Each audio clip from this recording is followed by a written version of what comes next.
Hello everyone, today I will show you how to get better signal on iPhone. Go to settings,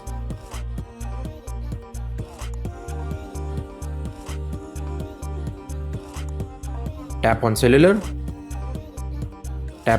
network selection, turn off automatic network selection,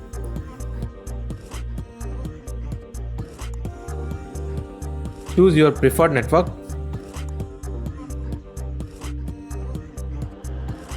Now go to control center, turn on flight mode, wait for a few seconds. Now turn off flight mode again.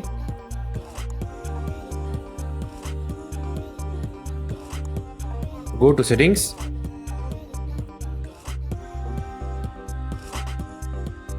Tap on general.